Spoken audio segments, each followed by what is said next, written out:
you have self belief, then even others will start believing in it, because they can see that confidence, that sense of confidence that you'll have in yourself, and they'll finally fall through and support you in it. Welcome to another amazing episode of The Climapreneur Show with Shweta Dalmia, and that's me. I know I'm using this word amazing a lot, but what to do, guys? I really cannot help it. Like, these stories are amazing, these people are amazing, Climapreneurs are amazing. So today's episode is sponsored by our own brand, House of Climber, your one-stop shop for affordable and sustainable fashion. And if you'd like to sponsor one of our episodes, do write to us at climberpreneur@gmail.com. So today's episode, I would say is a story. It's a story that's empowering, women. It's a story that's spreading happiness in real sense. And that too, while like empowering women while keeping sustainability and climate action at the heart of it. So today we have with us Kirti Punya, the head at Okai. Okai is a rural women's collective supported by Tata Chemicals, has overcome, multiple obstacles to carve a fashionable niche for itself in the apparel and lifestyle space. And we are lucky enough to have Kirti Punya today. I do not know, what should I just like say about her. When I really asked her about the title of a book, like what will be the title of a book if it's ever written, she said Raising a Kai. And that really is the truth. When you will listen to this episode, you'll feel connected, you'll feel that energy in her voice, and the way she's raised Okai, the way she lives Okai, it's amazing. So, guys, let's just dive into the conversation and hear Kirti taking us through her journey. So, let's get started. Welcome to the Climbpreneur Show, Kirti. So, we'll start with tell us who is Kirti Punya. Tell us your story. Wow, I'm so excited to be here. I think this is my first climate talk, because I've done so many for sustainable fashion, for social businesses. But deep inside me, I'm one of those people who is deeply affected by what's happening to the environment.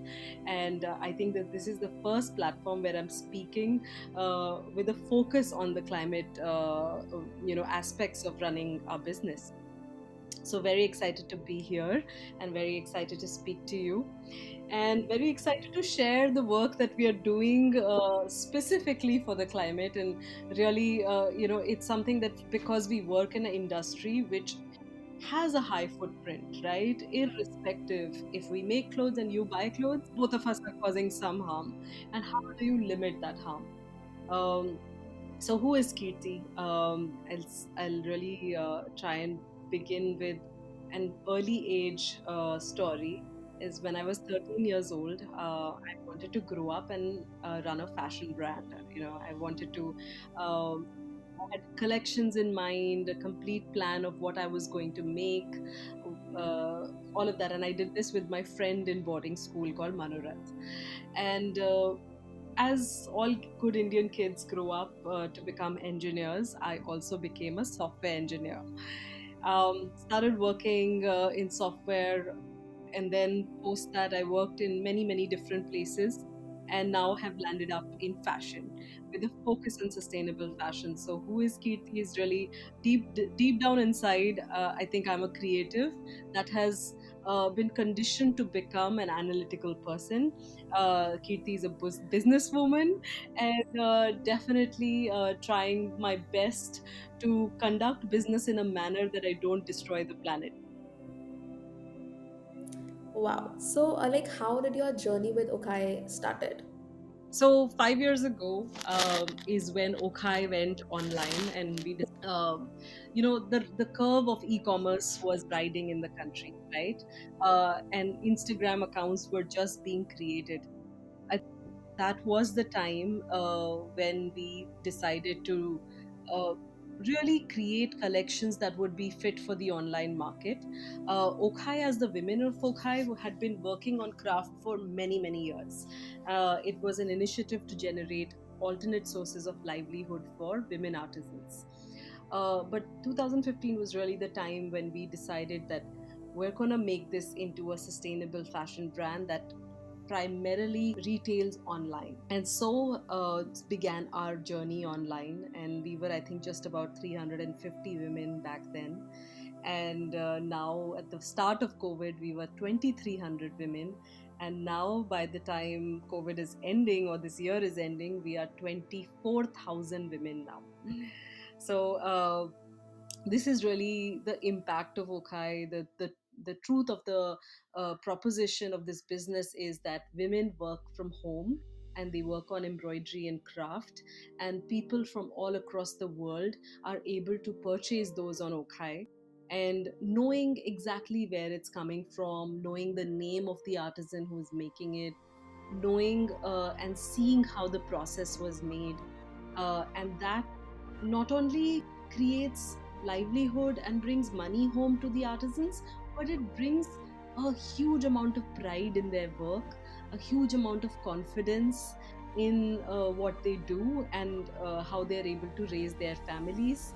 And it's the achievement, the sense of achievement of being able to go for a pop up to Bombay from a village creates a different kind of person in that woman. Would you say, Kirti, that I always say this because when people share like stories like you, I feel that climate action is beautiful. Being a solution bearer, creating solutions. Do you feel that climate action is like actually something that's very beautiful? It's a beautiful feeling to be living with it. You know, I think there is almost like a blurry line between not being aware of climate change and then becoming a person who is fully aware. And what happens, it's a journey, right? You realize the first time you go for a holiday and you see a big dump yard on the beach, you are suddenly taken aback that whatever I'm throwing at home is coming here. That's literally the first step of being aware of climate change. And then you start seeing anomalies in behavior of the weather, and you start saying that yes, there is something that is happening and I need to do something. I can't be part to this party. Right from there, when you then start limiting your usage, your impact on the world, your carbon footprint, to the limit of then maybe one day achieving something close to zero waste, right? And a human being goes through several cycles of anxiety. uh, I have anxiety if I have to buy a plastic bottle. So if I'm in a restaurant anymore, I don't want to drink from a plastic bottle. And during COVID, they're like, no, we're only serving plastic bottle water. And so I'm the kind of person who will stay thirsty and feel guilty if I've had to buy a plastic bottle. And that is really, that eco anxiety is a real. So I feel it is a beautiful feeling. There is a passion project, that I'm helping with, and something that my husband's launching, which is going to eliminate plastic waste in personal care. So you will no longer be trashing any of your personal care bottles. And I think we need more such initiatives to come in, because the feeling that you'll get when you're not harming the planet on a daily basis and you're not contributing to the problem on a daily basis, that feeling is also very beautiful. And like I would ask you, because you're working with a lot of local artisans, so like what do they understand what sustainable fashion is? Like what is their take on it? Like how do they see this whole thing? Very interesting question, and no one's ever asked me that question before. Everyone asks me what the customers think. So, one thing is for sure, that artisans know that in their definition, sustainable fashion means something that is handmade, handmade by a community that specializes in that craft, and that they are able to make it in the deepest parts of the country, and not in a big factory in a more unorganized manner, so that truly people are benefited directly. So they understand this very well, because they have seen the money come in through that, and the impact of that initiative. So they understand that why people should buy from them and not from a machine made mass market brand, right? I think that would be basic. But the second thing that they have started to understand is polyester and plastic, and which is a very big surprise. And I think that has happened with because they all have phones, they all have WhatsApp forwards, and they're reading all of that, right? So they have started to see all of that change. And the third thing is that there is garbage in their villages now, which is causing huge amounts of problem over there, with their cattle eating it. Uh, with just visually, it is a very unhygienic location that it's turning into. So they are becoming heavily aware of sustainability, even when it comes to the problems of plastic pollution, and of course the polyester issue. So do they also feel empowered, like, because they are actually contributing to a solution, like such great army of women creating absolutely amazing solutions that sometimes we in the city cannot do it. They are so proud. They are so proud. And not only are they proud, but their children, their husbands, their mother in laws, the entire family is now supporting the woman who works at Okhai. It's the village calls them to be ribbon cutters for any new thing happening in the village. They are literally on like local radio and television, and they are just the stars of Hokai, and they are so proud to be those. Like hats off to you because you made it, sort of happen. I would like ask you because one of my previous guests, we know she's a sustainable fashion designer. So she mentioned this thing that when we wear sustainable fashion now, it reflects in our aura. For example, when you wear clothes that have been woven while being happy and not while being crying, so somewhere it reflects in your aura because you're wearing something that was made while people were happy and not, someone was crying or someone was. So, not only it reflects in your aura, not only it tells the other person in front of you, before you speak anything, they know that you're conscious. You're conscious about the climate. But the third thing it does, which is a very non proven thing, but I believe in it, is the energy that is woven into a handmade fabric. Right? If an unhappy person has made it, the energy that comes out of it is negative. But if a happy person has made it, and you can literally feel that happiness through a garment. Um, and I think people who buy sustainable fashion can feel that happiness. Also, like I would ask you because you are into this like domain now. How do you feel think that sustainable fashion can penetrate like more into the market? So one thing's for sure, that it needs to come at an affordable price point, right? Because I think saying that because it's sustainable, of course, fair wages is a given, right? Good quality cloth is a given. But if all of those things are going to come at a very expensive price point, then how is India going to buy it? How are college students who want to buy sustainable going to buy it, right? It is almost similar to saying that rich people can eat organic food, and now the masses are going to Domino's, right? Just because Domino's can come at a certain price point, and why has that changed? So I think that one of the big proponents of it becoming something that will be widely accepted is a price point that is going to change things. Truly said, and I think that having said that, sustainable fashion really needs to penetrate the zone of comforts and convenience. I agree, and I think I also feel that most of the sustainable fashion clothes that you get, they are like big tents. They're not the fitted, amazing, sexy garments that you want to wear to a party. Like it's so rare if you could find an evening dress in sustainable fashion, right? It's so difficult to find one really properly fitted and structured garment. They're very big, and I don't know if that is an aesthetic that's built up, and if that is what the sustainable fashion audience is demanding right now. But I think the young people who want to wear more structured, fitted garments may want that aesthetic. Okay. So next question I'll ask you is like, Kiti, tell me how important did you find self-belief in your own journey? Like, how important is trusting yourself while building something? Wow, it's one of the most important things, especially in a country like ours where no one else will trust in you.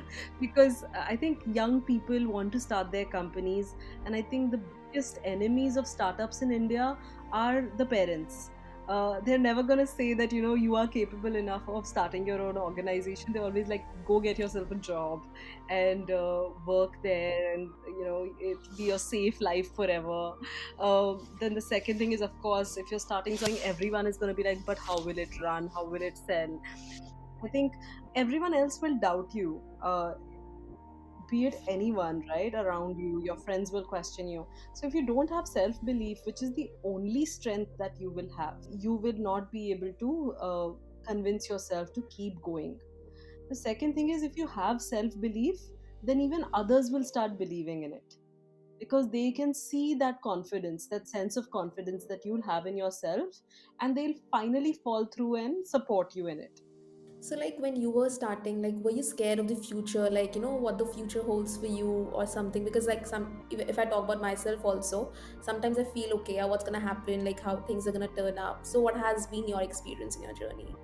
So I think I came from a very corporate background, and Okai was a non-profit organization. I wasn't starting on it from scratch, but really taking something and making it big, right? The biggest challenge for me was everyone thought that you had such a successful corporate career. Maybe you would climb, like, the corporate ladder, and why are you moving to an NGO, right? And I never thought like that. I really thought that it's not like how you have to not look at it as a non-profit that just works with artisans and makes products, because if it's not going to do marketing and it's not going to sell the products, there is no impact, right? So I really thought of it as just another marketing business role, really as a P&L role, right, where you're really looking at the numbers with as much rigor, you're looking at the operations with as much rigor. So so in other words, I made my own story, right, in my head, that this is why I was doing it, and I recorded it, that this is why I'm doing it. I'm not changing my industry. I'm going to run it like a corporate organization. I'm not changing into development sector. I'm going to care about the artisans, but I'm going to care about the customers too, because most NGOs care about artisans, and most commercial organizations care about customers. So what I was looking to find was a balance between the two. So, like, when you were doing all this, what, like, did you have like a small moment sometimes, like, okay, whatever I am doing is worth it. I'm on the right path. Because sometimes, like, I feel it sometimes, like, it happens with me, like, when I go into the moment of doubt, something happens. Like, a random person comes in, he tells me, God bless you, what you're doing is adding so much meaning. So, did you had like those kinds of moments in your journey? I think it was the artisans telling me their life stories and how it was making a huge change in their lives. Um, I think that was it, right? There are women who are now teaching their kids to study and educate themselves and have proper jobs. And I remember earlier, the only the boys used to go for evening tuitions, and then we started seeing the girls go for evening tuitions. Women have Okay, women have taken loans and built a house. There was a one of our artisans who was in a domestic abuse relationship, and when she started making a lot of money, the husband totally stopped beating her, and then he actually started making her breakfast before she leaves for Okai. And he packs her tiffin to go to Okai, and he drops her to Okai. So I think when you see such stories and you see real first hand stories, uh, there is nothing more that you want, right? You just feel so motivated to work harder. This must be like such as it gives you a content feeling, like soul enriching feeling. Absolutely. So, like, I'll ask you on this, that while creating a business, how important do you feel is forming relationships with people? Like, because I feel when you create a business, it's like creating a community, a family of customers, a family of artisans, or like people you work with. Absolutely. I think it's one of the key attributes of building a business. Um, Not only with customers, but with your own team.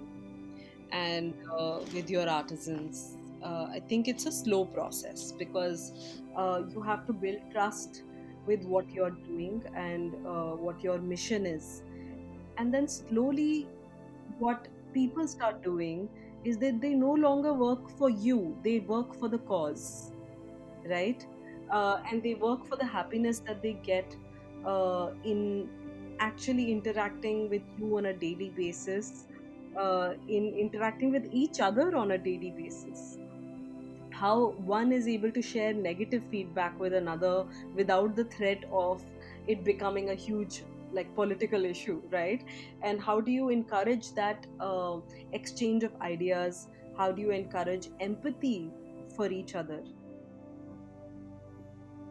Nice. Also, like I would ask you that, like when you were building these like local artisans, so I'm sure that you wouldn't have started with the numbers that you have right now. So, like, what were the challenges you faced? Like, how did you, like, what number did you start with? How did you reach this number? And what do you think is the key element that helped you drive that numbers, like, in terms of artisans?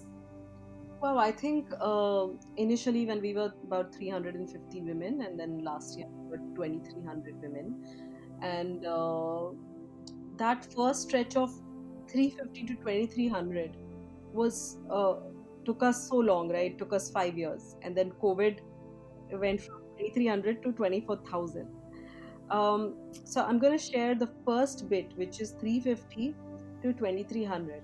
I would really credit the Okhai team and the existing artisans of Okhai who had already had an impact in their lives, and they were sharing this story with other artisans in the village who were then contacting them and they were training them internally.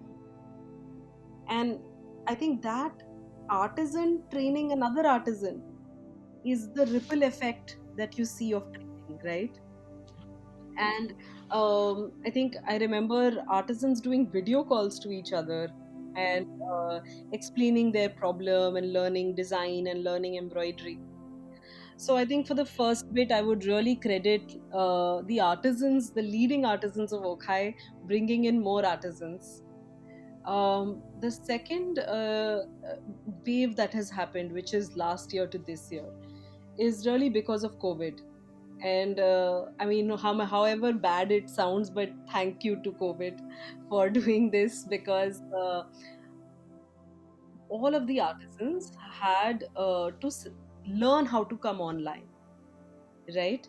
They would have any other year, they just sell in physical sort of pop-ups, and they sell it off to big retail stores, right? Or traders who really exploit them. So what started to happen was these artisans started to reach out to us and were ready to learn how to sell online. So they were like, sure, we are going to learn how to make an Excel sheet, how to take a photograph, how to really style our product and communicate over WhatsApp, make videos of how they are making the products. So it has forced the country to become more digital, and it has forced the artisans of India to come online. And of course, I would again credit the Okhai team for being so adjusting, right? Otherwise, you have a certain type of business, you're a product company, and you're suddenly moving to becoming a marketplace. Now, if you're moving to become an marketplace, uh, often companies and their employees are not able to suddenly change the way they work, right? Because your company processes change. But this team was like, yes, we'll do it. And went ahead and just, kept saying yes until it happened, and kept resolving the issues on the way. Also, like, someone actually asked this question that how do you manage the work-life balance? Uh, I'm not very good at balancing work-life balance. I don't think I would be a great example for that. But I think I'm a bit of an extreme person, like, and balance is really very difficult to achieve. I do get into work, and then I love like staying in the zone of work, and then getting out every once in a while, spend 10 days away from everything, and then jump right back in, right? And I think COVID has been such a savior in terms of work life balance, since you're working from home now. You're not commuting 2 hours a day. You're spending lunch with your family. I think it's made it only easier to have work life balance. Okay. So my next question to you would be like, if you had to start your journey all over again, what would you do differently this time? Wow. Okay. So I think maybe some of the initiatives that we wanted to run, and we were not confident to spend money on them, right? That will they really result in a benefit or not? And that you don't know when the first time you do it, right? And now I know what works and what doesn't work, and what you can scale up and what you don't scale up. So I think with the learning of one cycle of running a business for 5 years, you are able to then take that call in a better manner if you do it all over again. Um, so I guess the learnings would make the difference. Okay. And like, how have you like sort of integrated sustainability into Okai? Like, how do you like keep the entire value chain, and like how do you do it? So really, we look at five P's, of sustainability across the value chain of Okai. So really begins with raw material, design, production, marketing, technology, logistics, and then shipping. Right? That's really the value chain of any product company that's making any fashion product. So raw material, of course, falls under the planet category. You need to we only source natural, biodegradable uh, fabric, which is responsibly sourced. In most cases, of course, we don't buy from traders. We only buy directly from the people who are making the product. So the difference between the artisan making the product and the leader of that organization, there will not be the degrees of separation is not more than one. So we try and go directly to the source. And so you'll always see that we are rarely ever sourcing from a big city. We are always sourcing from the remotest parts of India where the product is being made.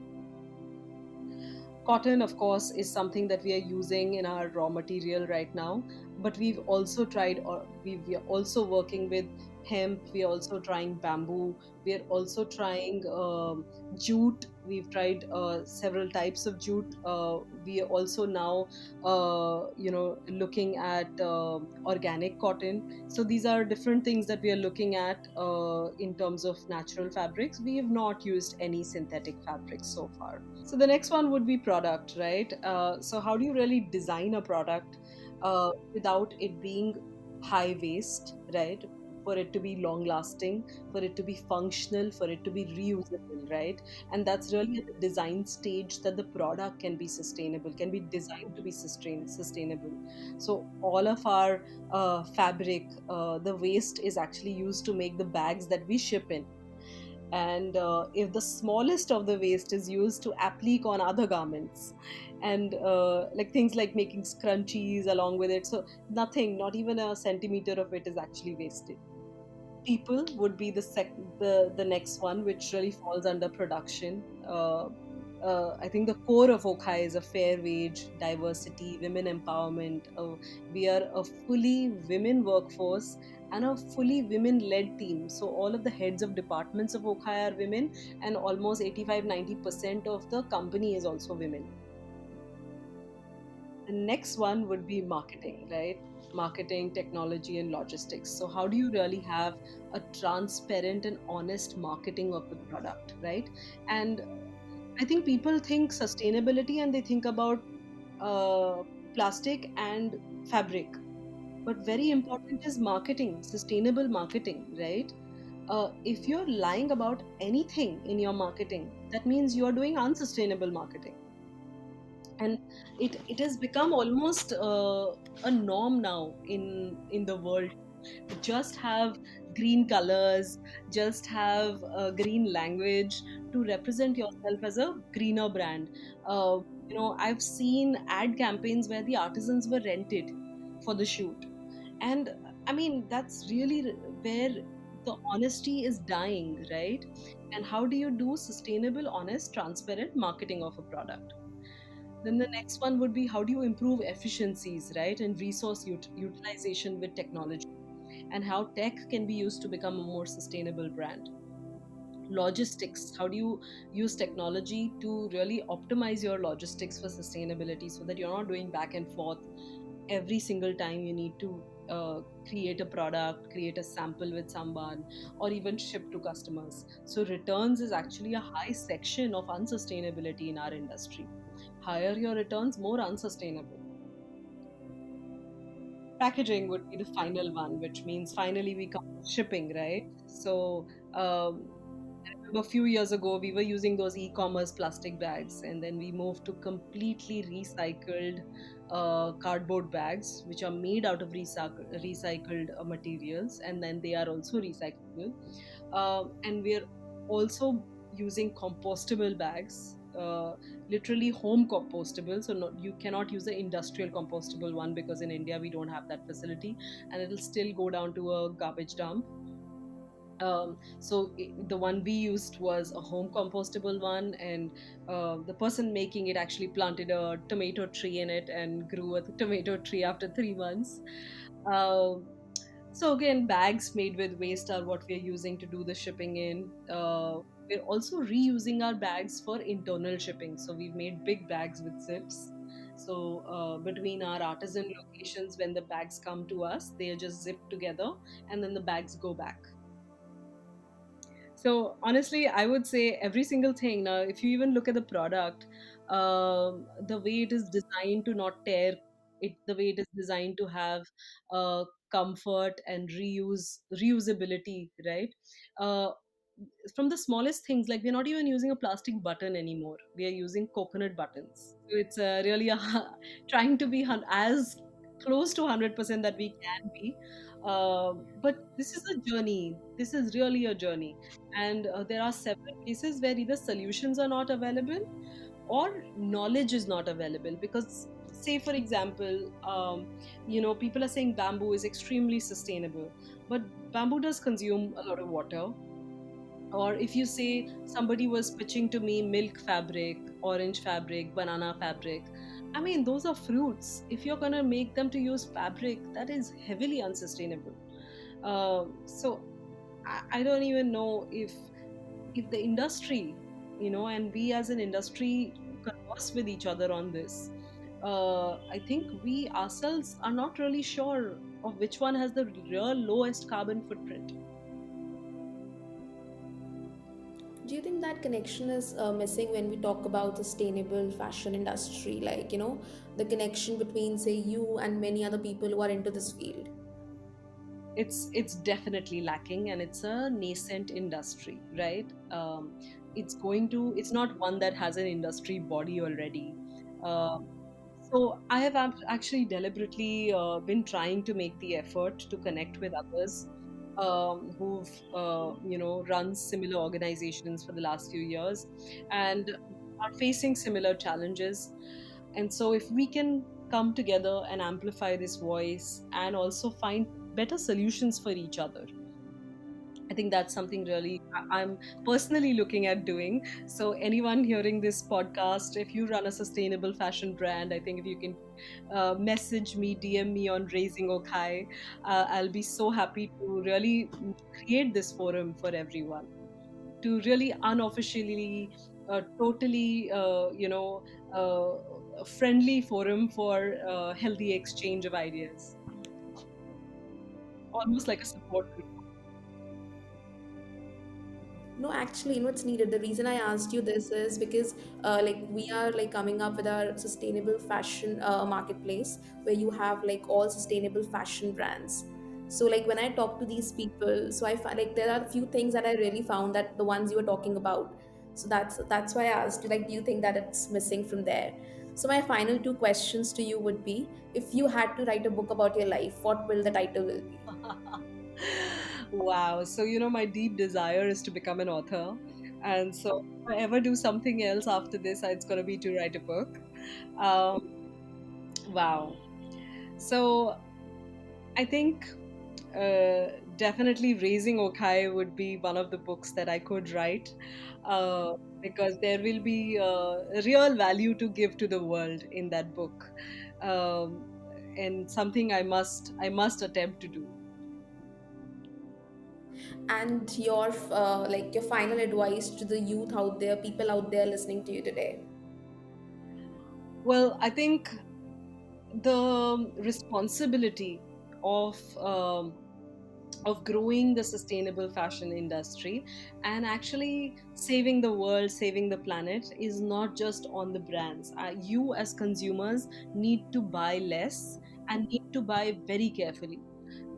We need to make less, you need to buy less, and that's the only way this is going to help the planet. So let's figure out alternatives to reuse, sharing our clothes, um, creating something else with our clothes, wearing them again and again. So I think I would urge each one of you to really be very mindful before you buy anything. Where are you buying it from? How is it made? What is it going to do to the planet? And do you really need it? Thank you, Kirti. Like, thank you for inspiring us and thank you for creating a legacy with Ukai. Like, that I could just feel that kind of positivity, that reflects on your face. Thank Like, you. this is amazing and what you're doing is amazing. Thank Thank you you. so much. Thank you so much. Thank you. Bye. I hope you guys enjoyed the conversation. So, what are you waiting for? Go, take your first step. Go create climate solutions. Go be a climatepreneur. Go be an entrepreneur driving climate action. And stay tuned for the next episode.